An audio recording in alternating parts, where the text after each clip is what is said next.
waaye dañ doon xeex ca palais ba man ba ma ko déggee ça m'a fait rire et puis nous sommes passés à autre chose ndekete gars yi jël nañ ko au sérieux song ko jàpp ko ne ko ràpp ci kaso bi alors ba tax na kon lu mel noonu moo am ci affaire Moustapha Diakhaté ndax xam nga dafa bokk dans la culture sénégalaise ay expressions linguistiques qui sont passées dans le langage courant et dans le langage familier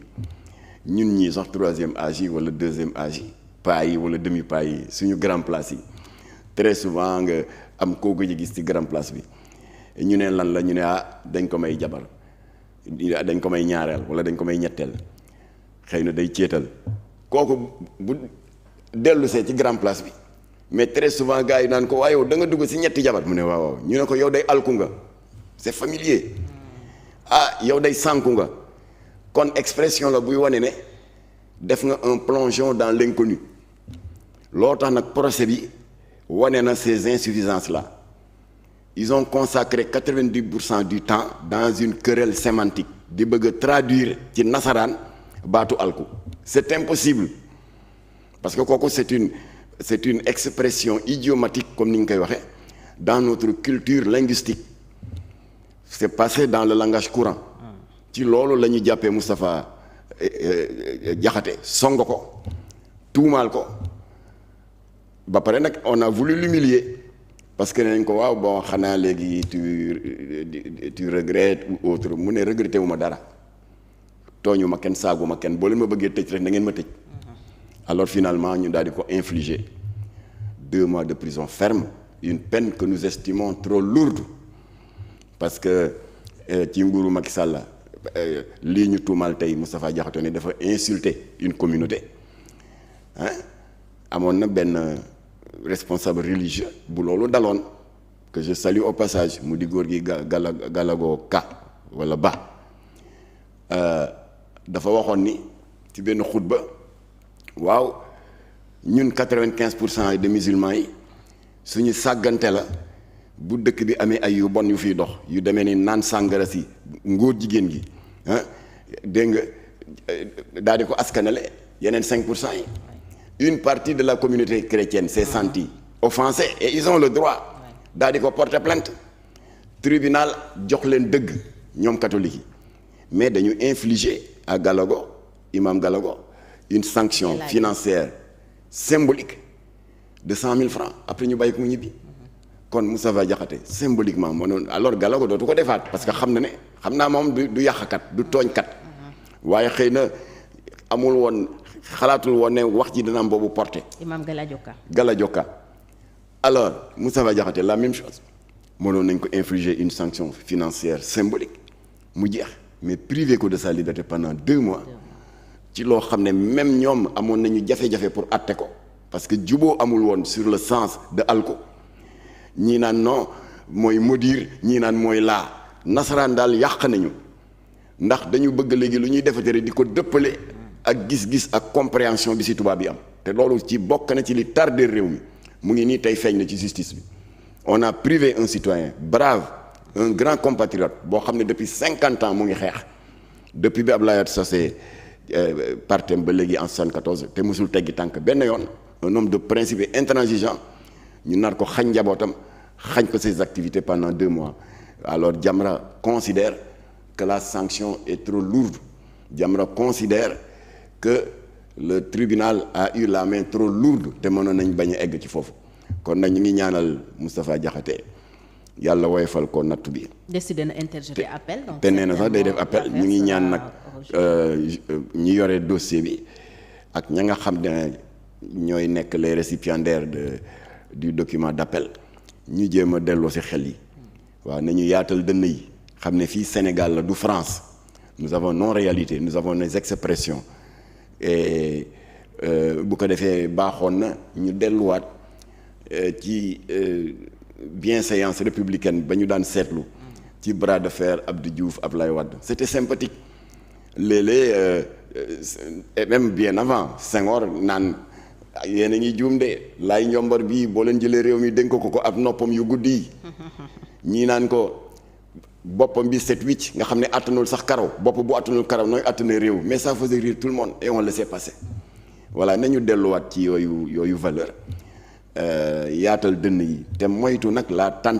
tentation du fayunto et des règlements de compte politique baaxul. dëkk yu bari ci yoon boobu la ñu nekk. ci yoon la ñu jëm.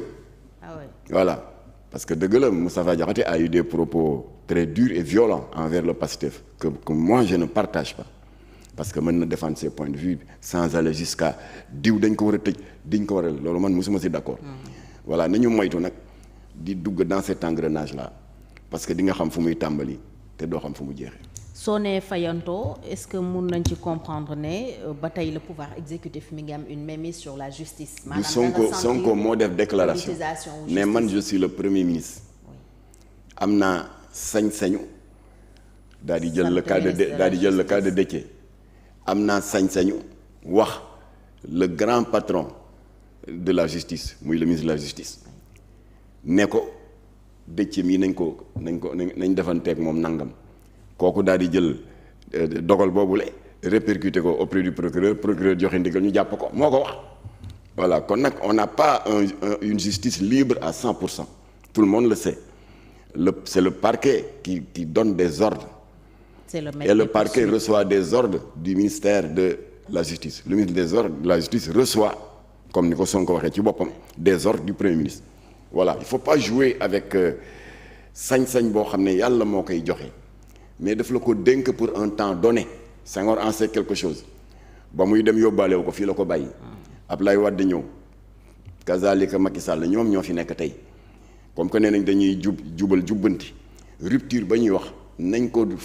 jëfe ci justice bi nañu bàyyi justice muy àtte ci teeyu bakkanam ndax suñu borom wax na ci téeram yi loo leen àtte fii ala kulli alin danaa ko àttewaat voilà kon nag di priver un individu de sa liberté c'est extrêmement grave. Surtout ci loo xam ne werante benn signification benn terme alku li lay tekki ne de alku tekkiwul loolu la lay tekki loolu rek waroon na tax ñu jéem a xool ni ñu koy régler jox Moustapha Diakhaté une sanction financière symbolique comme ni ñu ko defoon ak góor gi Galadio Ka mu daal di jeex parce que Galadio Ka li mu waxoon c'est extrêmement plus grave voilà ndax nee na 5% yi yu bon yëpp ci si dëkk bi ñoom la alors catholique yi jóg porté ko plainte tribunal jox leen dëgg. Alors ba mu leen joxee dëgg pour autant songuñu ko rëq ay ndigam dañ ko teg benn sanction financière symbolique la page est tournée te xam naa ne Galadio dootu ko defaat voilà ndax xëy na ba mu koy wax dans son enthousiasme ak xërëm ak xadaram ba muy def xutbaam xalaatul woon ni dana blesser autant de gens voilà. Alors kon su ma la déggee peut-être dans les dossiers de commissaire Keita Amath Suzanne Camara ak Moustapha Diakhaté mi y a la main de Ousmane Sonko derrière. Commissaire Keita boobu c'est plus ridicule parce que dafa ne Sonko ak Diomaye dañ doon xeex pale ba rek ñu jàpp ko mais loolu c'est rien ñun bañ ko déggee ci revue de presse bi ay rien la ma def et effectivement c'est moom la tubaab di wax une boutade du ñàkk ci politique. gisuloo Ablaye Wade da doon wax naan Abdou Diouf li muy wax naan ENAM la jànge jaar université sangam ak sangam jariñu ko tous gars yi ne ko mu ne wax leen ma Abdou Diouf ban xam-xam la am ci li ñuy gérer réew à part forage di gasal béykat yi forage après nag y a eu ce fameux slogan là pour ridiculiser le couple présidentiel monsieur forage madame Moulin mais c'était une boutade et ça s'est limité à ça et on a tourné la page kon bu commissaire Keita ne Sonko ak Diomaye ñu ngi doon xeex sa palais ba tout le monde sait que c'était une boutade jarul woon a dramatiser ba ñu koy nee ràpp ci kaso bi jaru ko. alors waaye nag am na ci kàddu yoo xam ne ànduma ci. mooy Cheikh Thiam bii ñu jàpp. kooku du ay boutade du kaf tuumalaate la yu grave. nee na régime bi am na ñoo xam ne mu ngi leen di waajal pour posséder leen pour rey leen loolu kenn du ko wax c'est scandaleux. voilà kon nag responsabilité yi foog ñu partager ko de part et d'autre. ñi nekk ci opposition bu bees bi na ngeen assumer pleinement seen rôle d'opposant parce que dafa bokk ci liy dundal démocratie un pays sans opposition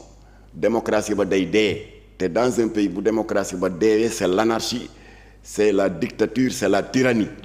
voilà kon dundal démocratie boobu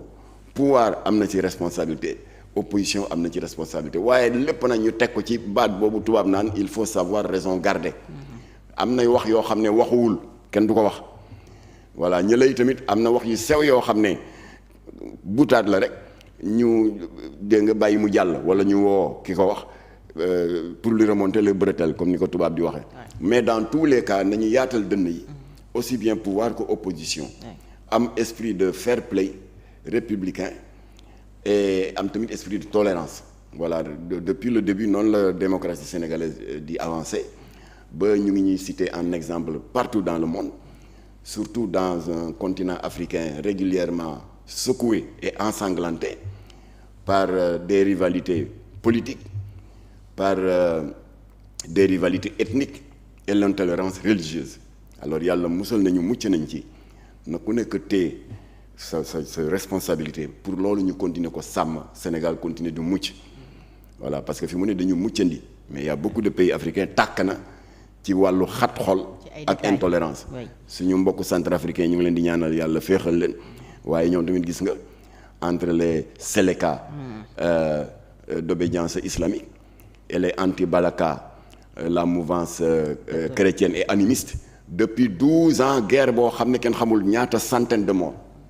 ci ay yu mel nii rek ana Rwanda ay extrémistes yu dem ca rajo Mille Collines daal di yëkkati xolu Tutsi contre les Hutus naa leen waaw yéen nii nekk majorité ci dëkk bi mais comment se fait-il que ñii nga xam ne minorité lañ ba pare tous les postes importants ñu accaparé ko ñoom ñooy gouverneurs yi ñooy préfets yi ñooy avocats yi ñooy enseignants yi yéen na ngeen nag ay gardiens ki balayeurs jóg leen ñii ils ne méritent même pas d'exister c'est des cafards qui ne méritent que d'être écrasés mu am ñu ko jël à la lettre ba da ngay gis benn koñ boo xam ne depuis 30 ans 40 ans 50 ans nekkin bu rafet moo amoon entre les familles Hutu et Tutsi dañ daan sax tuddante ay doom di takkante ay sëy waaye ba baat boobu jógee ci rajo Mille Collines ñi gàtt xel